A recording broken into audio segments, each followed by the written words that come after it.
দর্শক 191 রান করে ম্যাচ হেরে সরাসরি যাকে দায়ী করলেন ডাম্বুলা সিক্সার্সের অধিনায়ক মোহাম্মদ নাবি। বিস্তারিত জানতে ভিডিওটি সম্পূর্ণ দেখার অনুরোধ রইল। দর্শক, ডাম্বুলা সিক্সার্সের ব্যর্থতার দিনে উজ্জ্বল ছিলেন কাটার মাস্টার মুস্তাফিজুর রহমান। 4 ওভারে সব মিলে 30 রান খরচ করে 3 উইকেট শিকার করেছেন তিনি। এদিকে Indian premier league, IPL, Pakistan super league, PCL সহ অনেক ভিনদেশি লিগে খেলার অভিজ্ঞতা রয়েছে মুস্তাফিজুর রহমানের।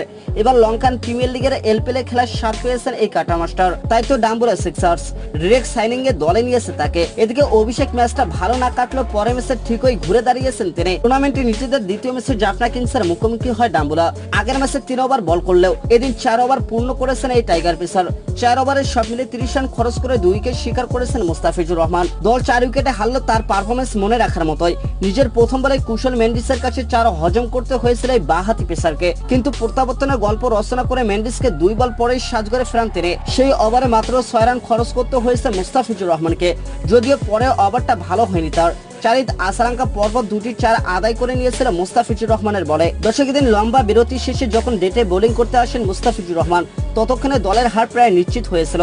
তবুও চেষ্টা করেছেন মুস্তাফিজ। আসালাঙ্কাকে আউট করে আসার প্রদীপ পুনরায় জ্বালিয়ে দিয়েছিলেন তিনি। আগের 4 ওভারে যেখানে 79 রান এসেছে, সেখানে তার ওভার থেকে এসেছে মাত্র 3 রান। নিজের শেষ ওভারে নায়ক হওয়ার সুযোগ ছিল কাটার মাস্টারের সামনে, কিন্তু 2টি বাউন্ডারি চলে আসায় সেটা আর সম্ভব হয়নি। তবে একটি উইকেট ঠিকই তুলে নিয়েছেন মুস্তাফিজুর রহমান, অর্থাৎ মিশ্র অভিজ্ঞতাই হলো তার। টি-20তে মুস্তাফিজুর রহমান এখন দেশ সেরা পেসার। বিদেশি লিগেও সেই প্রমাণ তিনি দিয়েছেন বিভিন্ন সময়ে। দর্শক, এখন পালা এলপিএলে নিজের চমক দেখানোর। এদিকে ম্যাচ হারার পর মোহাম্মদ নবী বলেন, এই ধরনের ধীরগতির পিচের জন্য আমাদের যথেষ্ট রান ছিল, বিশেষ করে যখন আমাদের দলে 3 জন স্পিনার রয়েছে। কিন্তু আবিষ্কার এবং অধিনায়ক আসালাঙ্কা খুব ভালো খেলেছে।